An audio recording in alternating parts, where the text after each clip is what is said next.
Greetings. I'd like to welcome you to another edition of Forever Young, where we believe that age is nothing but a number.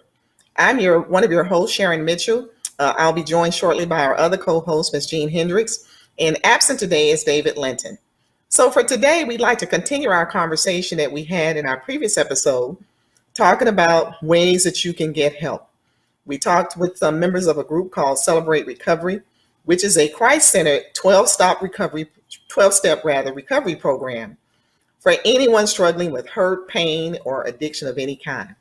Celebrate Recovery is a safe place to find community and freedom from the issues that are controlling your life. And we're going to continue to meet our guests who came the last segment. And if you missed this segment, it was a wonderful segment. We went to church a little bit. We talked about the organization, and we talked about ways that your life can actually be transformed by participating in Celebrate Recovery. But before I get to our guests, I'd like to introduce our co-host, Ms. Jean Hendricks, who will share some words of wisdom and nuggets for us. Ms. Jean, welcome again. Yes, Dr. Mitchell, thank you as always. I am so delighted to share this post with you. Today's reading, I'd like to say this. Hope returns when I remember this one thing. The Lord's unfailing love and mercy will continue. Fresh as the morning, as sure as the sunrise, the Lord is all I have, and so in him I put my hope. When you feel like quitting, think about why you started. Back to you, Dr. Mitchell. Thank you, Ms. Jean. You always share words of wisdom with us, and certainly that will be something that we hope our audience will feel to the heart. And it is so appropriate for today's segment of Celebrate Recovery. As I indicated, we have three guests today who are members of Celebrate Recovery. We have Ms. Sabrina Stolze, Ms. Cheryl Luke, and our very own minister in training, Ms. Betty Williams. I'd like to just do a summary overview of each of them because we introduced them in our last segment, and we want to spend some time really talking about other aspects of Celebrate Recovery for this particular portion. Ms. Sabrina is the U.S. State Representative Trainer for Celebrate Recovery.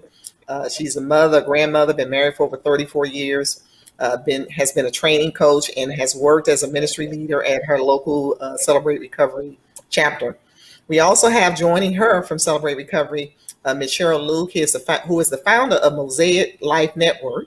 She's a speaker, a writer, podcast host, and a life coach. And as the director of Celebrate Recovery Cultural Communities, she has the privilege of ensuring churches, along with people of color, that they know that Celebrate Recovery is a safe environment to work through the pain of their past and receive healing from life's hurts, hang-ups, habits, and addictions. And last but not least is our very own Ms. Betty Williams, who's a minister in training at the House of Hope, and who has actually founded our chapter at House of Hope for Celebrate Recovery. We had church with Ms. Betty in the last segment. We almost had to shut down our programming with our questions because just to hear her story of how God has transformed her and how he used this organization will speak to many of you as it spoke to us. And so Ms. Betty Williams is also a professional registered nurse. She's a local Atlantean. She's born in Atlanta. She's a mother, a mother and a grandmother. And she has overcome a 40-year addiction to drugs and alcohol. And certainly you'll have an opportunity to meet all of them. And we like to say, as we do at House of Hope Atlanta, welcome once again, ladies, to House of Hope Forever Young. You're in good hands with the saints who are a little more seasoned, and they're over the age of 50, but nevertheless living life to its fullest. And so I'd like to welcome you on behalf of our team. And we'd like to go ahead and start our questions. Ms. Betty, Ms. Jean, we're going to start with you. If you'll start with our questions for our guests. Okay, this question is going to be directed to Sabrina. Can you share the principles from the Beatitudes that Celebrate Recovery is founded upon? Absolutely. These are the Beatitudes based on the Beatitudes of Jesus Christ with our 12 steps and our 8 principles. There is a thought, and then there is always the scripture that goes along with that. So I'll read through all of them. The principles are basically, they're an acrostic that spell recovery, And so I'll read each of the principles and then the coinciding scriptures with them. So R is realize I'm not God. I admit that I'm powerless to control my tendency to do the wrong thing and that my life is unmanageable. Happy are those who know that they are spiritually poor. Matthew 5:3. E, earnestly believe that God exists, that I matter to him, and that he has the power to help me recover. Happy are those who mourn, for they shall be comforted. Matthew 5:4. Consciously choose to commit all my life and will to Christ's care and control. That's C, I'm sorry. Happy are the meek. Matthew 5:5. O, openly examine and confess my faults to myself, to God, and to someone I trust. Happy are the pure in heart. Matthew 5:8. V, voluntarily submit to any and all changes God wants to make in my life and humbly ask him to remove my character defects.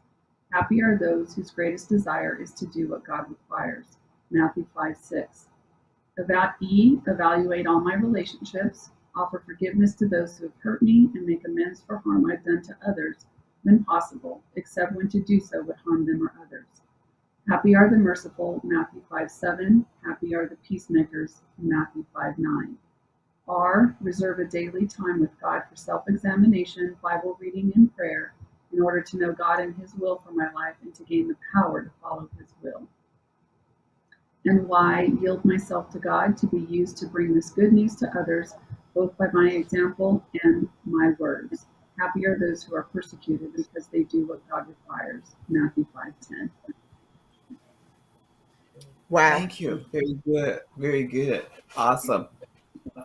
So, Sabrina, why did they choose the 12 Beatitudes? What's the significance of those for Celebrate Recovery? So what's interesting is when Pastor Rick Warren at Saddleback was working with John Baker to develop curriculum for the program, the 12 steps were part of that, which had been around for a very long time already. And there were scriptures that they found, excuse me, that coincided with those as well. But as Pastor Warren was studying, recovery and how that would relate to the Bible and the connections that are made, he kind of saw that in the Beatitudes that the steps kind of fell in line with the Beatitudes, actually in order. And so one of the things that when the principles are written out and the scriptures that go along with them, it also tells you which step that coincides with. So R, realize I'm not God, coincides with step 1 in the 12 steps. And so that kind of goes along that way. And so you see that the Beatitudes really fell in place with those steps and God just making that connection perfectly. Wow. So do you recite them at each meeting? Are you reciting them at each meeting? Okay. We do it at every 12 step and at every 12 step group we do that. And then at every large group meeting, which starts off our general meeting night, we do one of the steps or the principles. And so we will read that. People will go up. One of them will read the actual principle or the step, and the other one will read the scripture. Or sometimes the audience will join in with that. So every week we hear one of them in large group, and every week in a step study, which is on a different night of the week, we also read through them. Okay. Thank you. Excellent. Ms. Jean, you had a question? Yes. What message would you leave with our viewers regarding your organization, Sabrina? Just that it is for everyone. It's something that we talked about in a little bit in the last segment, that this is just generally, this is a sanctification program, which is just, being changed to be more Christ-like in our life. We're told in the Bible that we're sanctified at the time of salvation. We are being sanctified throughout our life, and we will be fully sanctified when we meet Jesus face to face. All this is a way to be sanctified. We talked about in the last session how transforming this program is, and it's because Jesus Christ is at the center and the power that he brings. These are just very specific tools. I've been a Christian since I was 12, a disciple since I was 30, and nothing transformed me or changed me like this program. And it's not because it's the program, it's because of Jesus' power, and these tools being very specific, a very specific path to follow in order to have healing and to have restoration from the hurts that all of the years prior had interfered with my spiritual growth and my ability to continue to grow. It was just blocked. Celebrate Recovery just gave me tools for sanctification to explode in my life and to transform me.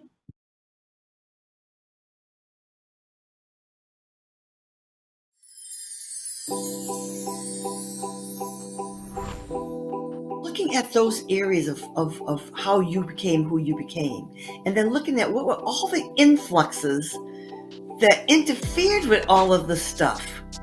We don't like to do that. That's too much work, Selena. Sometimes you have to take it in small pieces, in small fragments. You can't just run through it and say, okay, let's merrily do this work. It'll be fun. No, it's not fun work. It's painful. But we have to do it to get through it.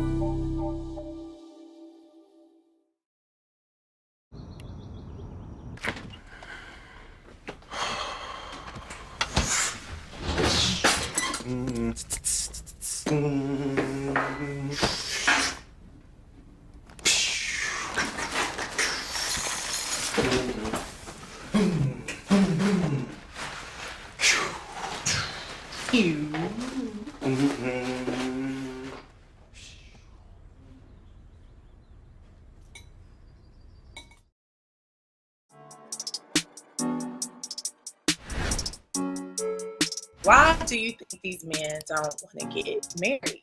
It really depends on an individual's why we're getting married. A lot of the things that make a man good are kind of intangible. And his credit score shouldn't be the metric for what makes him good.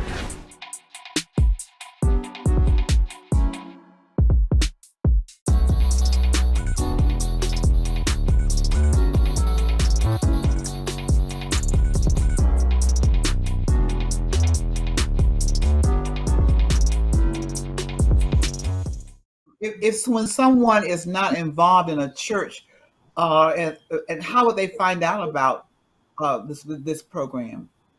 That's a great question, because that is one of the things that I mentioned in the last segment, was that not enough people know about Celebrate Recovery.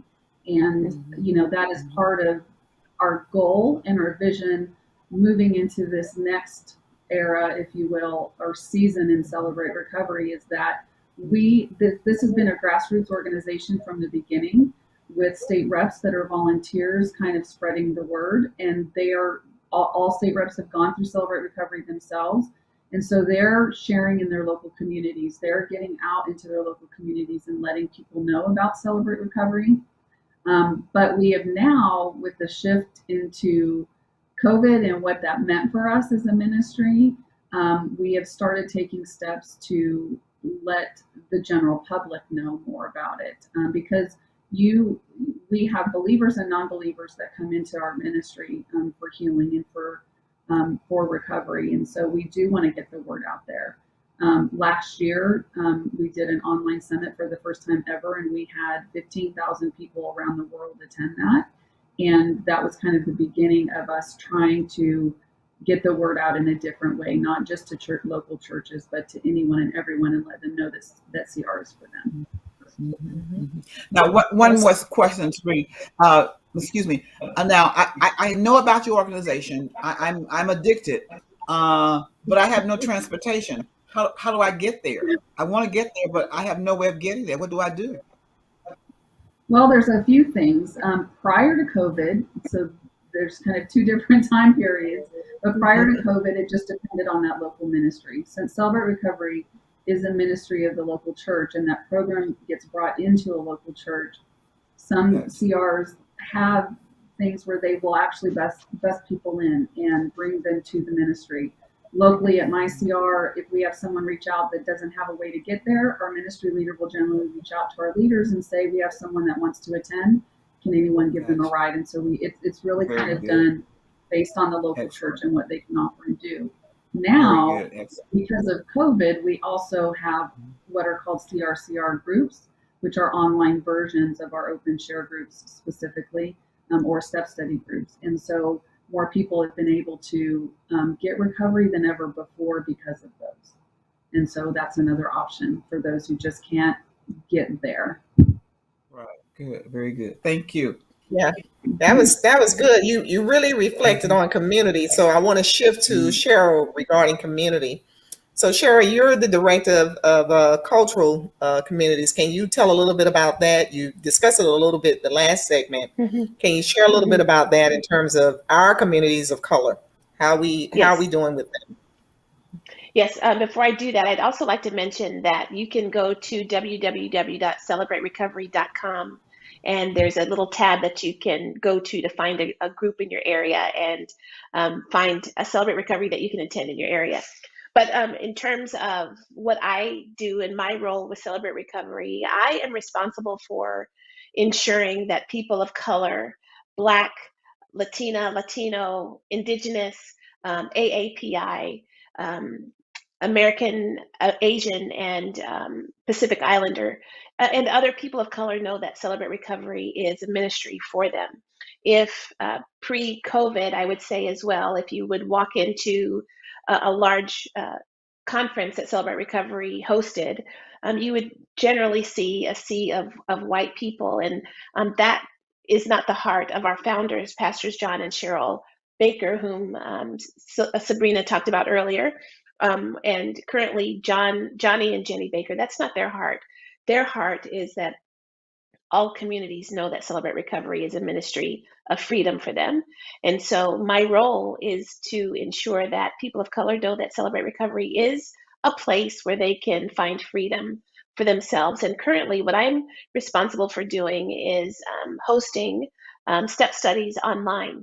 And since COVID happened and we've had that massive pandemic, we went from having Celebrate Recovery take place in churches to online environments. And we have currently about 10 groups that are meeting right now, men and women of color from everywhere in the United States, led specifically by people of color. And we're seeing some absolutely phenomenal results in terms of healing from addictions, from racial trauma, from childhood abuse. And what I'm finding is people are saying things in those groups because they're led by people of color and that there are only people of color in those groups. They have the freedom to share some of their life experiences without having to edit. And it is not something that we're going to do long term, but it's what's needed now because of the state of our nation. And it is a beautiful, beautiful experience. Wonderful. Wonderful. Thank you, Cheryl.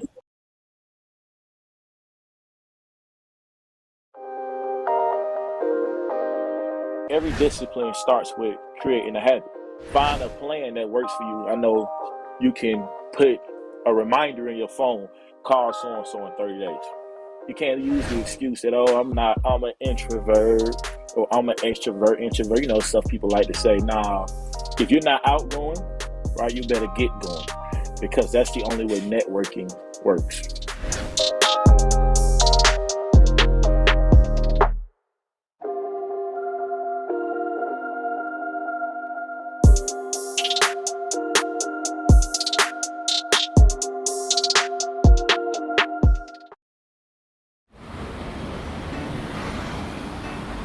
Hey, let's check out this park.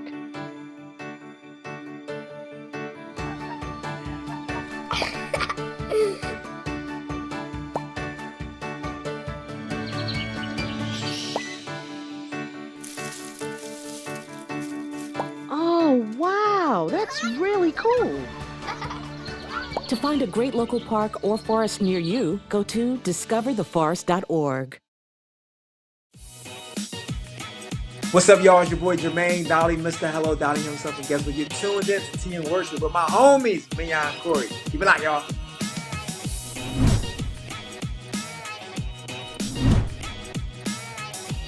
Hey Hey y'all, it's Candy West, and you're watching Tea and Worship with Mignon and Corey.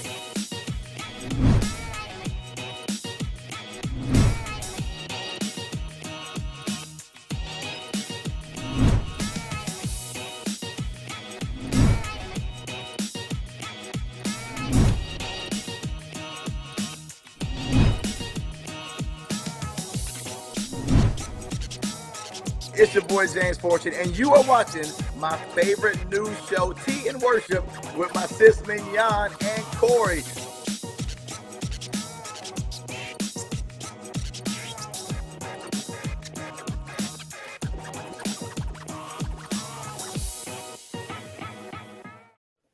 I had a follow-up question for you. When you talked about people of color, I kind of talked and laughed a little bit about myself when we talk about addictions. I shared that I may consider myself a little bit overweight, but I don't know that I feel that I'm addicted. So can you tell me how food can actually be an addiction for those of us who think that we're just pleasantly plump and just feel good? Yes.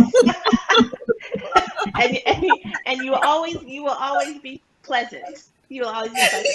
Yeah, and I will share from my own experience actually, because when I took over Celebrate Recovery, I mentioned that I happened to get involved in CR because my pastor asked me to take over the ministry. And my response to myself was, I'm going to help these people find freedom. And I decided to lead a 12-step because we needed to start some groups and I didn't have the leaders. And so I did my homework. I worked with our state rep and I started a 12-step, and Sabrina read the principles. And principle 1, I want to read it to you. It says, realize I am not God. I admit that I am powerless to control my tendency to do the wrong thing and that my life is unmanageable. And the step 1 that goes with that is we admitted we were powerless over our addictions and compulsive behaviors, that our lives had become unmanageable. And there are 2 phrases in there that captured my attention. One was realize I am not God. And the second one was I admitted that I was powerless over my compulsive behaviors. And when I was working that first step, I was doing the homework for that first step, and I realized number 1, I'm controlling. I have an issue with control. But number 2, I have a food addiction. I have an addiction to food. When I celebrate, I eat. When I'm sad, I eat. If I'm stressed, I'm going to go find some French fries. If I'm bored, I'm going to go find some French fries. Mm-hmm. I can cook. You know what? I'm going to cook a meal. I love to invite people over. I'm going to make a spread, Sunday dinner in our culture. Anybody know about Sunday dinner? Yes, ma'am. So I along with that, I had a ton of issues that I had to face through my life. And to cope with those challenges of life, I would eat. And so I realized that moment, not only am I controlling, but I have a food addiction and I've got to do something about this. And the funny thing about that is it took me forever. I was fine to say that I was controlling. It took me forever to admit out loud, even though I knew it, that I had an issue with food. And it was obvious that I did, but to say it was it.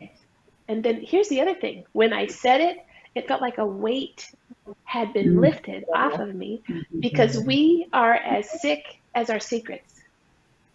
Wow. We're sick as our secrets. And when we expose those secrets, it takes the sting and the strength of that secret away. And so to have worked on food addiction and know that today food does not have a grip on me. It doesn't have a hold on me.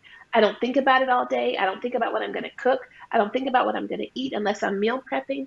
It's freedom. It's a freedom I can't remember how long I was obsessed by food. Doesn't happen anymore. Wow. That's amazing, because when we think of addictions, we don't think of food. We don't think call of everything else.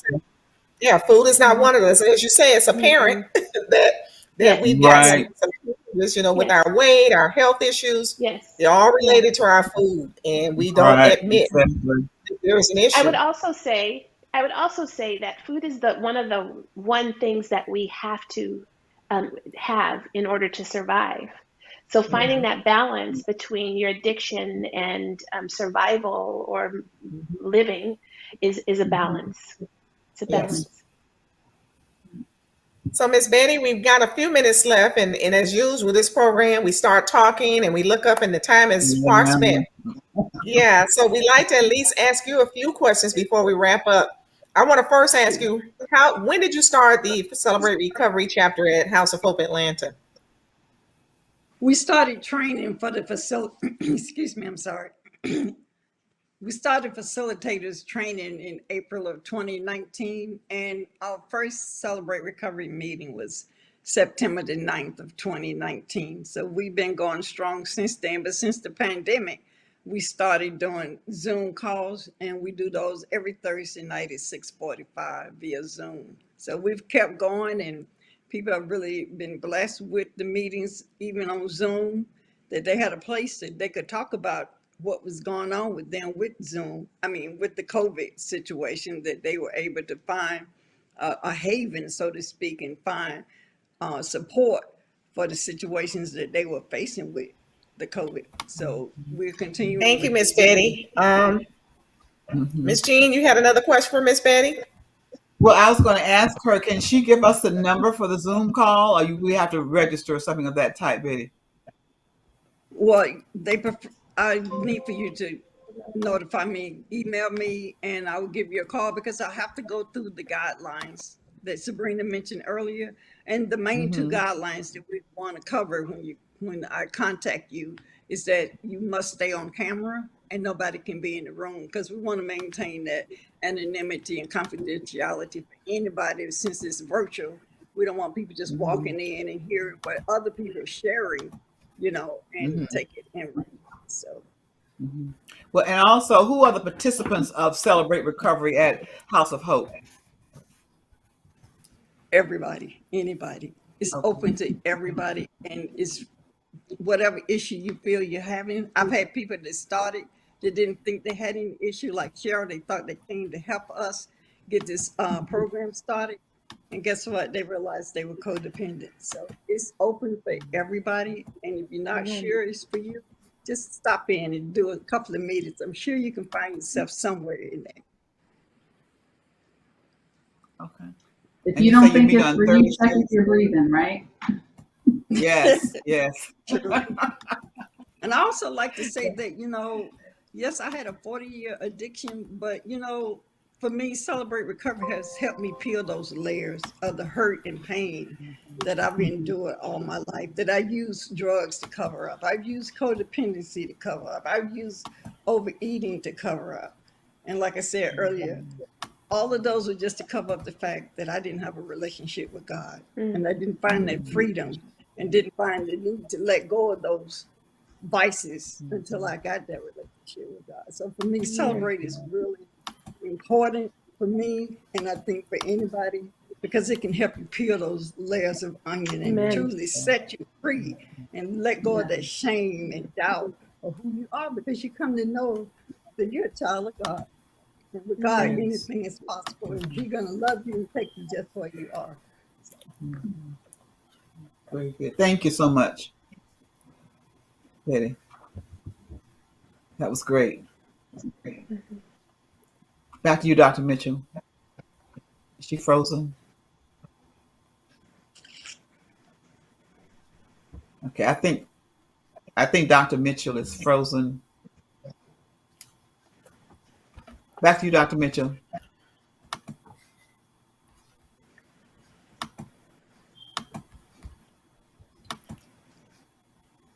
What?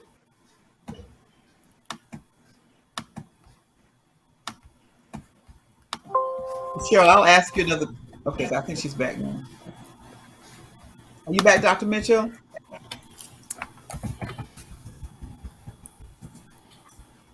What, Cheryl? Do you hear me? Yes. Okay. What message would you like to leave with our viewers regarding your organization today? I would like to talk to specifically people of color, and I would like to speak to the issue of the trauma that we have experienced over over our lifetime, but I would say in the last 15, 18 months, almost 2 years. And that is, I would gladly say and confidently say that most of us have been affected in one way or another. And it's important that we have a place to work through the pain of that trauma, the pain of our past. When I introduce myself in Celebrate Recovery, I say that my name is Cheryl. I'm a grateful believer in Jesus Christ. I'm overcoming food issues, control, and I'm healing from racial trauma. And to be able to say that I'm healing from racial trauma is so powerful for me. Number one, I didn't realize how impacted I was by what has happened to me as a Black individual, and seeing all of the things that happened in 2020, and just having the space to unpack that and share that with a group of people of color who can relate to me and I don't have to edit my conversation is a freedom that I don't think I've ever experienced before.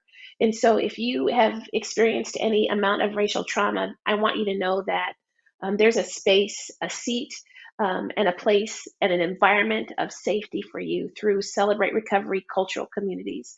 And if you're interested, please contact me and I'll be happy to connect you. Thank you very much. Okay. Thank you, Dr. ladies. Mitchell. Thank you. Thank you, ladies. As usual, we always run out of time. We'd like to certainly thank you for being a part of this program, and we have received so much good information on Celebrate Recovery. We'd like to thank you, Ms. Betty Williams, Ms.